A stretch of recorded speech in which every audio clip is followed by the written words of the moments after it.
Local authors David and Brittany are on a mission to help kids learn big life lessons through fun, rhyming stories. And their children's guide series focuses on kindness, on perseverance, and mental toughness, all through characters that kids can relate to. David joins us now to share more. Great to have you here, David. Thank you. All right, so help us understand what inspired you to write children's books, along with your wife, actually. Well, my wife and I were longtime water polo coaches. Oh, okay. Yeah, we ran a club program for kids 8 to 12, that range. And so our motto of the program was teaching life through sports. And so now I kind of think of it as, well, we're just trying to teach life through books now. We just pivoted from coaching water polo to doing books, but we're still trying to teach kids these important values and lessons the same way we did when we were water polo coaches. Yeah, I mean, there's a lot of life lessons that are in the practice of sport. So Absolutely. It's awesome to see that you're taking your professional experience in that space and then translating it Actually, in a way in a book. Yeah, absolutely, because the first book we did was on how to lose in competition. Yes. So that's like our springboard. And then we thought, well, we can do all kinds of things, obviously. Yeah, So, yeah. It just kind of, wrote itself, if you will, pun intended, for you moving forward.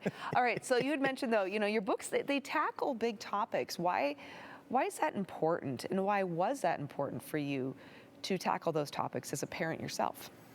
Yeah, so like I said, I was a water polo coach, then I was a parent afterwards. So I kind of see it from a lot of different angles. Yeah. But when I became a parent, I realized how important books are in teaching to our kids.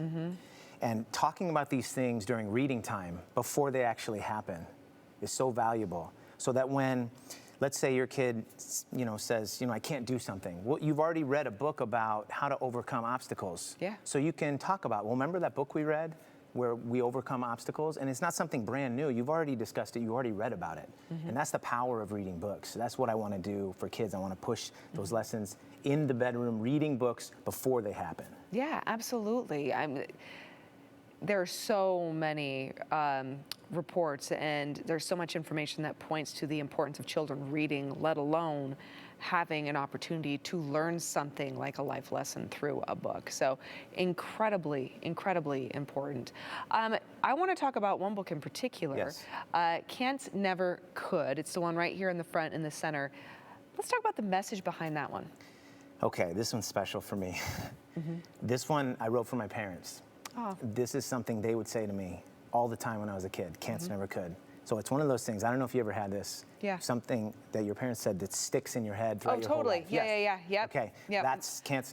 Mine is you can do anything you put your mind to. There it is. That's There it is. Yep. So when you get stuck on something, that comes in your head. Right. For me, can't, never could, among other things. That's a great one. And so I wrote this book for them. I wanted to bring that message, obviously, to many other kids. So in this book, the main character will be playing violin, and whenever he says can't, a little guy pops in and says can't, never could. And at first it's annoying and frustrating, but then he slowly understands what this guy's trying to get across. Excellent. Okay, so a little personal insight from your child raising years, when you were reared as a kid. Yes. Okay, also in the books, though, you're tackling some heavy topics, but you're doing it in a way where you're using rhyme and you're using humor as well to get these lessons across to kids. Talk about that. These lessons, they're for kids, but they're very mature topics. They're very difficult topics. So I want to package them in a way that gets in, even though I don't want to dumb it down, because I've always thought you talk to kids like they're young adults. Yeah.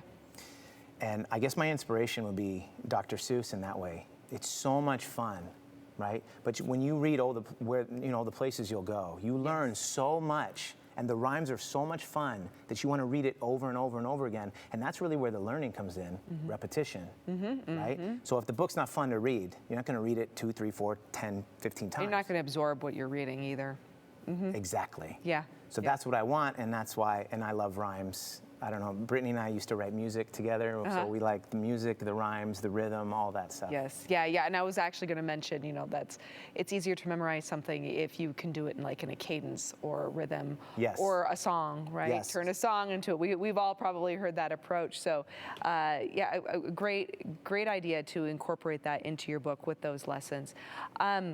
Is there anything in particular that you really hope that not only the kids who are going to be reading these books, but the parents take away? Because these are big topics, right? And I find sometimes as a parent too, when I'm reading books like this with my kids, I have aha moments where it's a wonderful reminder, where I'm like, oh yeah, duh. Yeah. Why didn't I think about that? And then all of a sudden you kind of reflect a little bit on yourself.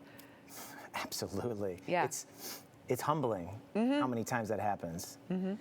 And like, I go back to Dr. Seuss. We've all read Dr. Seuss books where we're like, oh wow, that's powerful. Yeah. I need to incorporate that in my life. And I've actually got that feedback a lot from our books, that the parents who read this have taken a lot from it. And the way we do that is, I write these books for me, as well as for kids. Yeah. So everything in there is for me and my wife. It's not like I wake up every day with a can-do spirit for every little thing that I do, right? Yeah. We have moments where we're like, We're human. we're human. We have our moments.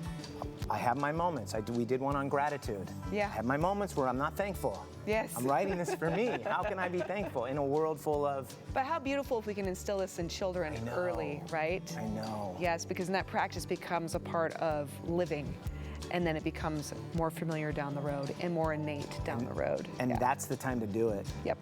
When Yep. their brains are malleable like that, and you can Yes. really implant those Yeah. things like Cancer Never Could was implanted in Yeah. me. Healthy habits is what I call it, which is a perfect really good. place to start in the new year. So where can people go to get your books and learn more? Amazon.